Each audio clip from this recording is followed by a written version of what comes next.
तर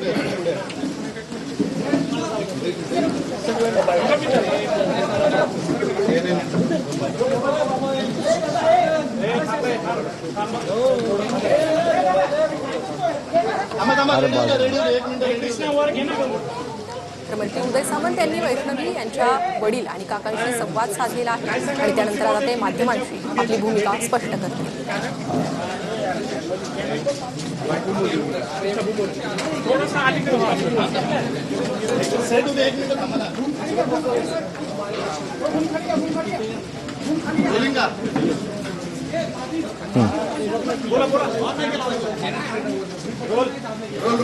मी आताच आपल्या सगळ्यांच्या समक्षच नातेवाईकांची भेट घेतलेली आहे, त्यांच्या घरच्यांशी मी चर्चा केली। मला तर असं वाटतं की हा नीचपणाचा कहर आहे। पोलीस अधिकाऱ्यांशी देखील मी चर्चा केलेली आहे। 3 जणांना अटक केलेली आहे। 2 लोक जी फरार आहेत त्या 2 लोकांसाठी 6 पथकं तयार केलेली आहे आणि मला आणि सगळ्यांनाच अशी अपेक्षा आहे की पुढच्या 24 तासामध्ये त्यांना देखील जेलमध्ये टाकण्यामध्ये आमचे पोलीस यशस्वी होतील। परंतु हे जरी असलं तरी जो निगरूणपणा दाखवलेला आहे, जो अतिशय नीचपणा केलेला आहे, त्यांना कडक शिक्षा झाली पाहिजे हीच आमची सगळ्यांची भूमिका आहे। आणि हीच भूमिका मी त्यांच्या वडिलांशी देखील बोललो आहे, त्यांच्या काकांशी देखील बोललेलो आहे। आणि माझं तर मत असं आहे की अशा पद्धतीचं धाडस भविष्यामध्ये कोणी करू नये, अशा पद्धतीची शिक्षा या 5ही लोकांना झाली पाहिजे। सुदैव एक आहे की 10 महिन्याचं जे बाळ होतं ते आता यांच्या ताब्यामध्ये पोलिसांनी दिलेलं आहे आणि या सगळ्या गोष्टीचा परिणाम कायमस्वरूपी समाजावर होत असतो। आणि म्हणून मी पोलिसांशी देखील चर्चा केली की नुसतं 5 जणांपुरतं तपास न थांबवता अजून याच्यामध्ये काही कंगोरे आहेत का याचा देखील तपास पूर्ण पोलीस करतील। तसं गायकवाड साहेबांशी देखील माझी चर्चा झालेली आहे, ते देखील इथे उपस्थित आहेत आणि घरच्यांची चर्चा केल्यानंतर पोलिसांच्या तपासाबाबत त्यांनी समाधान देखील व्यक्त केलेली आहे।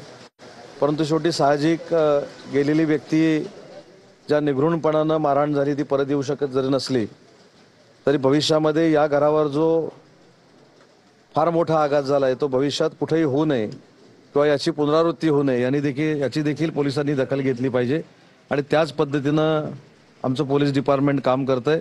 मी देखील शासनाच्या वतीनं त्यांच्या कुटुंबाला धीर देताना सांगितलेलं आहे की आम्ही सगळे शासन तुमच्या सोबत आहेत, वैयक्तिक आम्ही तुमच्या सोबत आहोत, परंतु ही प्रवृत्ती ठेचली पाहिजे, या नीचपणाला शिक्षा झाली पाहिजे हीच आमची सगळ्यांची भूमिका आहे।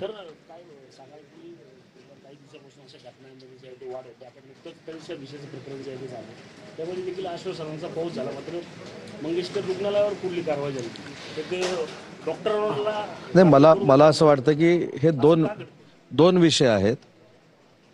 मंगेशकर हॉस्पिटलमध्ये जो विषय झाला तो मला असं वाटतं की वेगळा आहे आणि हा विषय जो आहे तो वेगळा आहे।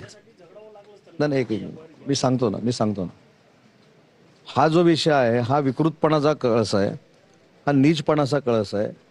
अशा पद्धतीनं 1 वर्षामध्ये स्वतःला पैसे मिळाले नाहीत, स्वतःला गाडी मिळाली नाही, स्वतःला मोबाईल मिळाले नाहीत, फ्लॅपचा मोबाईल मिळाला नाही, म्हणून अशा सुशिक्षित कुटुंबानं जे राजकारणामध्ये दुनियेचे कैवारी म्हणून फिरत असतात अशा लोकांनी अशा पद्धतीचा अत्याचार करणं हे म्हणून मी त्याला शब्दप्रयोग केला की हा नीचपणाचा कळस आहे आणि या नीचपणाला शिक्षा झाली पाहिजे ही शासनाची भूमिका आहे, आमची सगळ्यांची भूमिका आहे। एक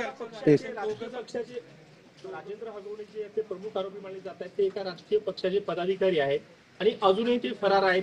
2024 मध्ये देखील त्याच्या मोठ्या सुराने पोलिसांमध्ये तक्रार दिली होती, तेव्हा काही झालं नाही। तेव्हा जर का पोलिसांनी काळजी घेतली असती, कारवाई केली असती तर असा प्रकार घडला नसतात असं देखील म्हटलं जातं। नाही, यामध्ये कुठच्याही पक्षाचा कुठचा जरी कार्यकर्ता असला तर त्याला काही सर्टिफिकेट दिलेलं नाही असं करायचं। त्याच्यामुळे त्याचा जो काही राजकीय आवाका असेल किंवा अन्य काय असेल त्याच्याशी निगडीत न राहता कठोर कारवाई पोलिसांनी केली पाहिजे हीच आमची भूमिका आहे। आणि त्यावेळी तसं पोलिसांनी का केलं नाही या संदर्भातली आज जरी माहिती माझ्याकडे नसली तर त्याची माहिती आम्ही नक्की घेऊ, परंतु राजकीय पुढाऱ्यानं असं करावं असं कुठं नाही आहे। हा निगरूणतेचा जो कळस गाठलेला आहे हा खरोखरच मला असं वाटतं की अमानुषपणा आहे। आणि मी पुढारी आहे, मी राजकीय नेता आहे, मी कुठच्या तरी पक्षामध्ये काम करतो, म्हणजे मला या सगळ्या मुभा आहेत असं चित्र भविष्यामध्ये कुठेही निर्माण होऊ नये यासाठी पोलिसांनी दक्षता घेऊन ही जी कारवाई आहे ही कठोर केली पाहिजे आणि जे आरोपी आहेत ते शिक्षेपर्यंत पोहोचले पाहिजे. धन्यवाद.